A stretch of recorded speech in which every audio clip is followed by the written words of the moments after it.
Hello every folks, and good morning. Welcome to what I'm going to go ahead and call State of the Ogre here.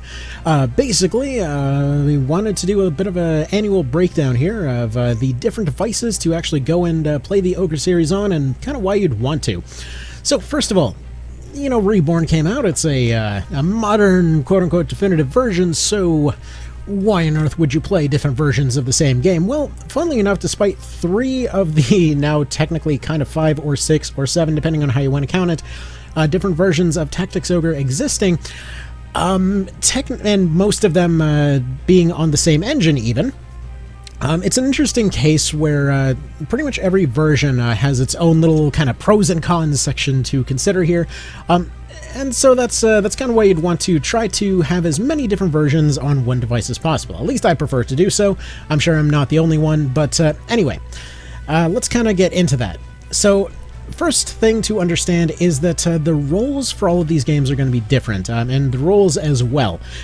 Basically, every one of them will specialize in something. Like, for example, I consider Reborn to kind of take over the role of the original SNES version, namely being a version that is pretty readily accessible. It's pretty easy to just set up your units and go, you know, set up meme weapons if you want to, like your cursed weapons basically being the same, whether you choose to go completely min-max with it or not, barely really matters. You can just kind of make your weapons and go from there. You know, most of your stuff is pretty easily accessible. You can usually just go and go and go, and most of the game will sort itself out. So, if that's the version that you're feeling that day, then that's what you're feeling that day. But at other times, you maybe want different rule sets for the same universe. And that's basically what the series breaks down to. All of the different games in this series are, again, just different rule sets for the same universe. Sometimes you want one thing, sometimes you want another thing. And, quite frankly, the majority of devices cannot actually play all of them at the same time, as strange as that sounds. Especially considering that most of these are fairly old games, you'd think that that wouldn't be the case. But, couldn't be more wrong, so let's go ahead and get into that here. The first one that comes up quite a decent bit, that I see screamed from the rooftops pretty regularly, is going to be the Steam Deck. It's pretty much going to be the closest that we're going to get in terms of a device that can truly do it all. At the downside of some bulk, and at the downside of being a decent bit pricey, quite frankly. So the Steam Deck you're looking at, depending on whether you buy a pre-owned and from where, anywhere from like a $200 to $600 investment. Functionally speaking, it is a pocket PC for, I mean, all intents and purposes, really. It's essentially a computer that is made into a fat Switch, more or less. It's a little bit more complicated than that. The community around those things is fantastic. The emulation side of things is pretty nice. Apparently the Steam has a nice kind of front end for all of that stuff. And, well, again, it'll cover all of them well, but you may not necessarily get a lot of battery life out of it, and you won't necessarily have a happy price tag or potentially happy wrists out of the experience. So, okay, let's kind of cover what else there is in mind, because to my mind, the Switch is not a portable device. It is movable, but it's honestly not any more portable than my laptop is, and honestly, given the choice, I've already got the laptop in front of me, courtesy of Mr. Dagar from the Xenonauts community there. I was actually able to upgrade my laptop to a point where it's far better than my old desktop used to be, so as far as I'm concerned, that would be the optimal choice in my case if I wanted that kind of device, but again, still falls into the category of movable, but not exactly pocketable. So where does that leave us there? Well, it essentially means that we're looking at a potential choice between a few different devices if we want one that we can actually take with us. Now, personally, like when it comes to something like the deck or the laptop or whatever else, it's something that I would keep in one place, but I like to have that device that I can always rely on, that I can always have with me, that can do it all. Is there actually a device that can do all of those things? Because the first and most obvious choice is going to be something like your phone. I'm going to discount phones entirely. I know that that's gotten criticism in the past, and yeah, you can just do something like Steam Link to basically run anything from just your phone, regardless of hardware. As long as it can run Steam Link, as long as it's got good Wi-Fi, anything your computer run, it can run. But A, that's streaming stuff, which isn't always perfect, but if you're going to be running the entire series, you want something that can run most of it natively. Sometimes the PSP side of things has trouble.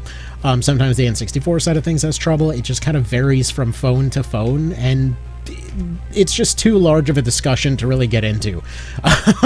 But as far as I'm concerned, like, it'll do the job if it's the only thing they've got on hand. I would consider it a less than ideal solution, though. So anyway, moving on here. So the cheapest kind of entry-level device that I've been keeping an eye on for a little while here that should potentially be able to run the entire series is going to be the RP3 Plus, or the Retroid Pocket 3 Plus. This is essentially like a cell phone, but it's been turned into a sort of PSP/Vita looking situation. They're fairly small. They're, again, roughly about the size of a Vita itself, and very capable devices overall. They are actually able to, as far as I can tell, based off experience with the 2 Plus, as well as the advancements that they made with that version, it should be able to run the entirety of the series through SNES, PS1, and Saturn, up to the N64 and PSP with relatively few issues. Potentially there might be some graphical bugs on account of needing to probably turn off block transfer effects when it comes to the PSP side of things. Unfortunately, that is just a weird quirk of the PPSSPP emulator. On some devices, it just insists on having block transfer effects turned off in order to have decent performance. Now, that was the case on the 2 Plus, which I had a little bit of a while ago, but I can't guarantee that that's the case with the 3 Plus. Allegedly, it runs everything a lot better, but I can't say for absolutely certain. Couple of caveats on that, though. While the price tag is really low for those things, namely $139, it's one hell of an emulator for the price tag, their quality control is iffy. I know personally when I got the 2 Plus, it had screen issues, it had analog stick issues. Like, it's one of these devices that I heard someone very succinctly describe it as, like, those that received a good one love it, those that received a bad one hate it. So it's kind of a roll of the dice as to whether you'll really get one of the good ones or not. So that's one of the issues with the thing. For another, like I said, I can't guarantee that the PSP versions will come out looking kind of perfect, as it were. Frankly, Tactics Ogre on PSP has some quirks. Also, I forgot to turn on trajectory, but whatever, it hit anyway. So the PSP version here has some quirks when it comes to emulation. If you try to upscale it, sometimes stuff comes out looking all smudgy. If you try to use different filters, sometimes it'll come out looking weird. You might notice that this version right here is being played on a device that is able to handle the visuals just fine, however. So we'll get into that in just a sec. But when it comes to the RP3 Plus, the reason that it's being considered is for one feature in particular, and that is the Skyline emulator.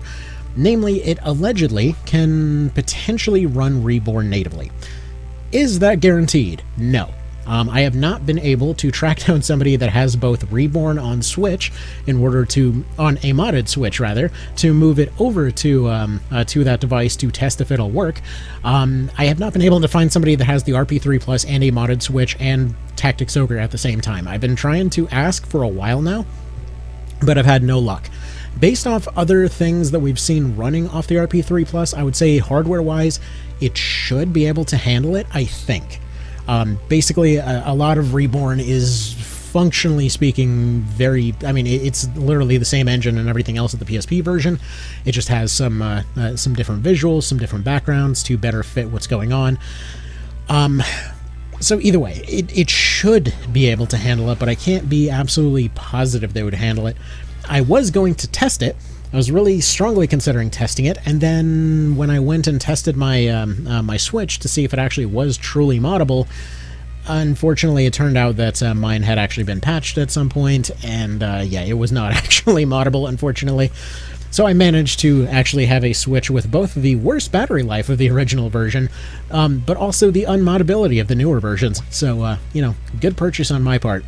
But either way, as far as all that goes, if you're looking for one device that can cover it all, theoretically, that should be the cheapest entry point that would be able to cover it all for the most part. I saw a little bit of stutter when I was using the RP2 Plus rather than the 3. It is possible that that's fixed just due to the stronger hardware on the 3 Plus, but again, I can't really guarantee it for sure. I've tried to get a few people to test it for me, but so far, none have actually responded. Now, that being said, there is a cheaper alternative that actually can cover all of this stuff and actually can confirm does it particularly well. So, first of all, pardon the weird sound you're going to hear in just a second here.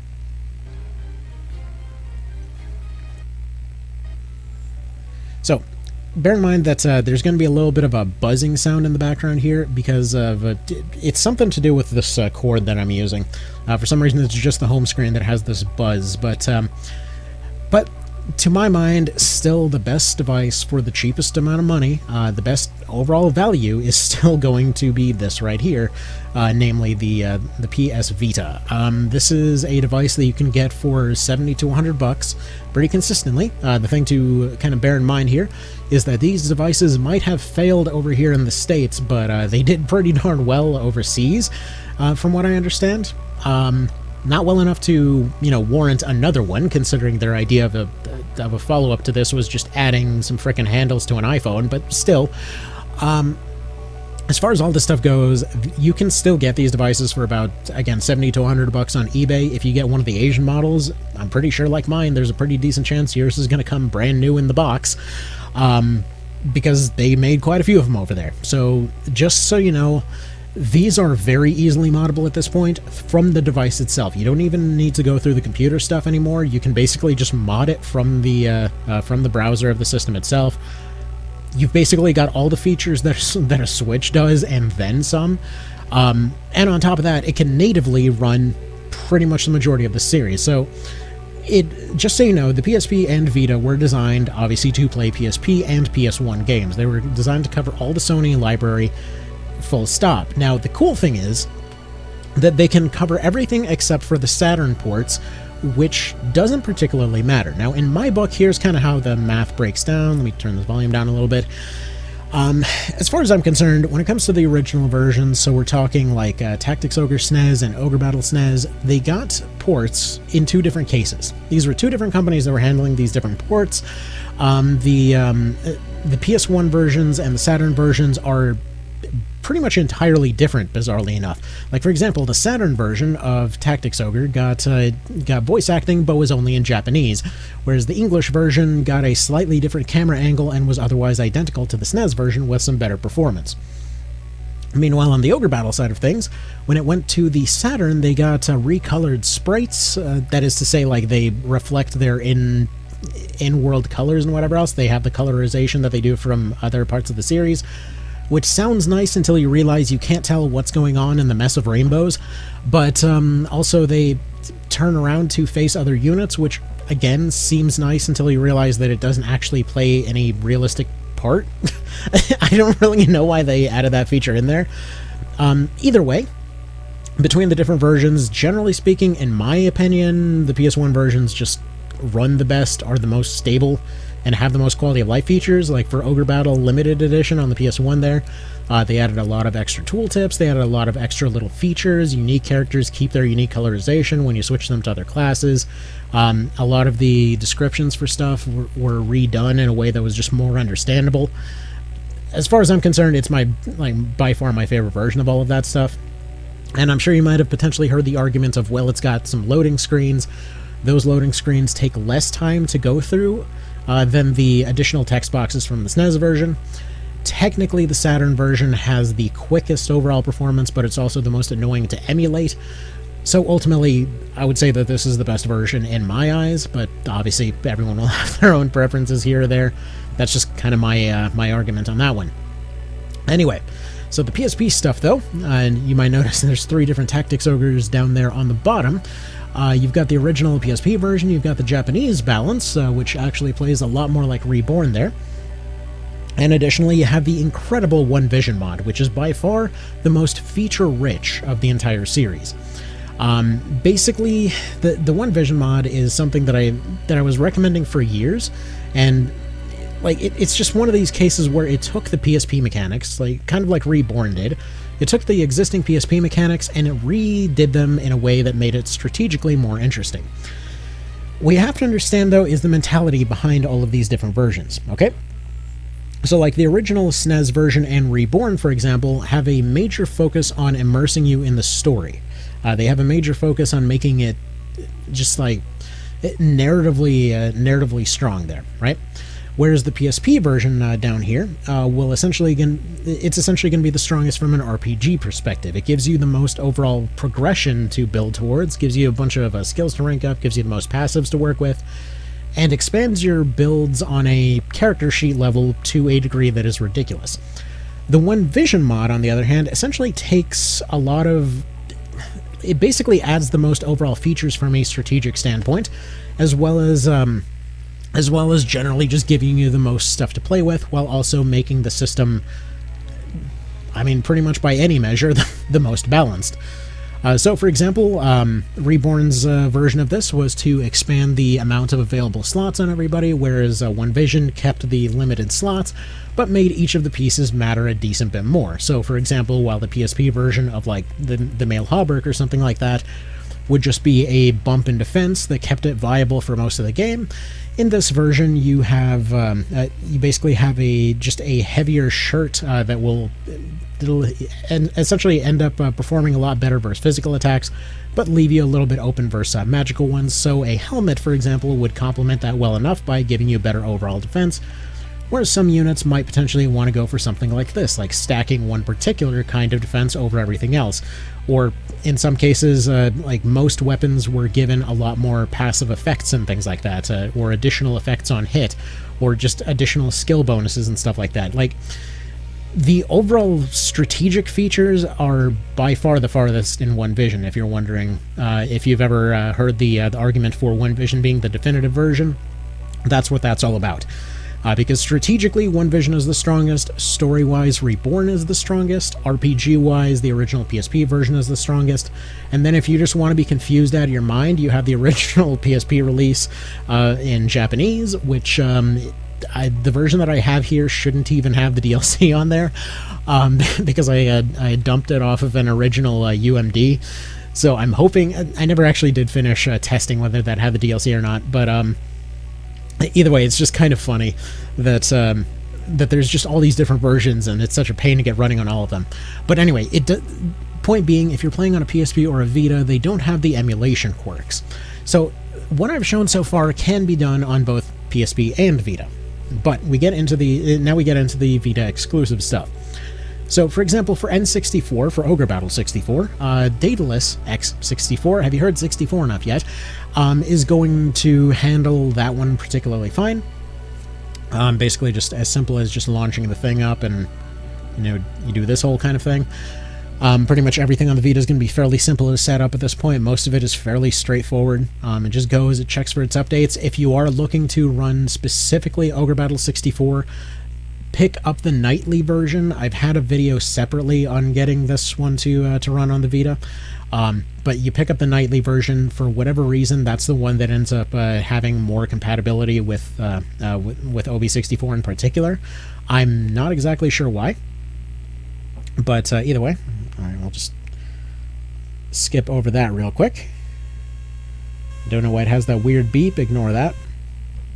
But all you really do is you go up to the top there where it has, I believe it's under graphics or emulation. You switch out of the legacy renderer into the modern renderer, and then you'll be able to run this just fine. So then you've got your OB64, and it runs just fine on ye old Vita or, PSTV or anything like that. It does have one minor quirk in that it has a visual glitch on the main menu, but aside from that, it's pretty darn solid. Typically, whenever it updates, you do have to kind of restart it a couple times to get it to get out of that screen. It's a weird glitch, but once you get going, it works just fine. On the SNES side of things, you've got RetroArch over here. So if you wanted to play any of those, it's as simple as that. Basically, you just go into the SNES versions. This also gives you access to the Amazing Chronicle of Valeria mod, again, only in Japanese, unfortunately, which is... It's just an interesting mod. There's a few mods for a few different games in this thing. Let's just go ahead and go to the directory. We go down to the SNES stuff, and then we go down to the Tacticsy Ogres, and also you have Ogre Battle hard type in here as well if you wanted that version. So, for example, we just go down to, let's say, Chronicle Valeria over here. You can pick whatever core you'd like. Generally speaking, I found the 2005 version to be the most consistent for a lot of stuff, but you can even set up launcher bubbles for this if you want, just to launch into the games directly, rather than going through all this extra stuff. Additionally, if you're playing this version, you got achievements on this as well. So that's all well and interesting. Obviously, this version's only in Japanese, but kind of whatever on that one. And additionally, you might be saying, wait a minute, what is that weird buzzing sound? That is the cord that I use for video output on this thing. I don't know why it does that on the home screen. I mean, hell, if we're talking nostalgia value, good lord, the MGS2 and 3 ports on this one are just so dang good. Anyway, so you might be saying, wait a minute, this is all well and good, but what about Reborn? I mean, it can't play it natively, but if you have a PS4, this actually works really, really well. A lot better than I would have actually expected it to, is the thing. I completely forgot that this was even a feature when I was looking into all of it, but it was enough to actually reasonably make me consider just getting the PS4 version for Reborn there. Reasonably speaking, I kind of wish I did, in fact, because, truth be told, I don't like the Switch very much, as strange as that sounds. Like, I do cover a decent bit of stuff for said Switch thing, but I don't really like the console, But anyway, so I used XCOM 2 here as an example, but as you can see, you can just hop into it just fine. If you end up leaving or walking away, it'll just put itself into sleep mode and go ahead and save your progress right there. Apparently, I turned off my my back touch screen at some point, which, whatever. Anyway, I'll just back out of that one real quick then. But you get the general idea here. Like, if you're looking for the most overall kind of performance for the series and whatever else, I still say it's the Vita. It's so good. It manages to handle everything so dang well that I honestly can't see myself wanting any other device. Like I said, I've tried the RP2 Plus a while ago because I wanted to see that improved PSP performance and whatever else. And it handled stuff well enough, but this game in particular does not like being emulated at all. It just isn't a fan of it, and I couldn't tell you exactly why. It's something to do with the way that they laid layers on the screen or something, according to the hardware folks. But trying to upscale it gives you all kinds of weird blurry results and things like that. But in a lot of cases, you may want to go back to these older versions. Like, if you've experienced the story through Reborn, you may actually prefer the mechanics of the older games.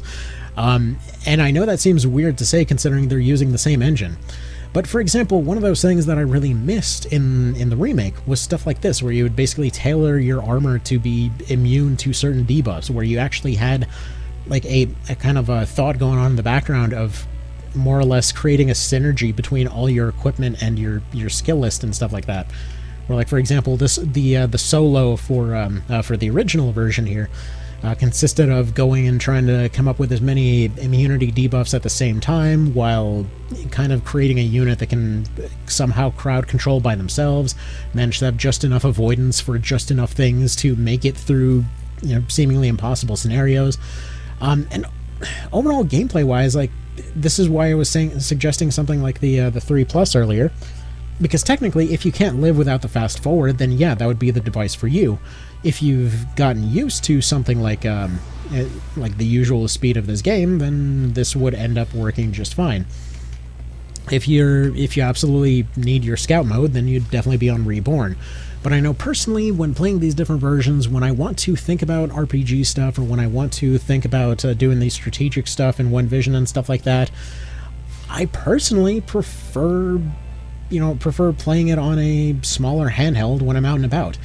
Like something like a Steam Deck, I can't fit in my pocket. It doesn't have a whole lot of like holster speed to it, It doesn't have... It's not something that you can quickly put away and get back to your day, as it were. But whereas something like the Vita, you absolutely can. I can just pop this out, play a couple turns, and get back to whatever I was doing that day, So that's obviously something to consider. I mean, if you're home all the time, then obviously something like the Steam Deck or a computer would do the job just fine for you. So it all is just gonna kind of come down to your particular situation, just whatever fits your life best. I know for me, it's definitely this happy little thing, and they're just such a treat to play.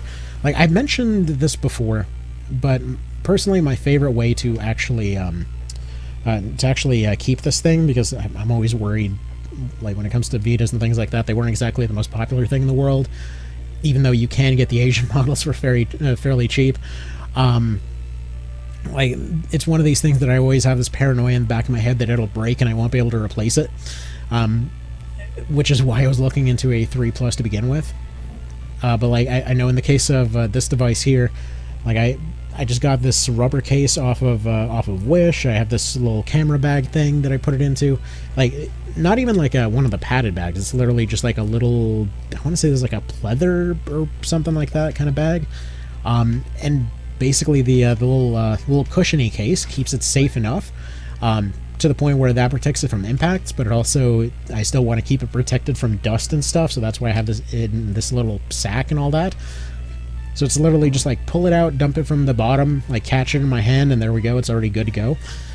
Whereas something like the Switch, you can break it apart into different parts, and then it's still going to get potentially, you know, dust or crumbs or whatever is in your pocket in little cracks and bits and pieces, and might potentially have heated up while you're using it.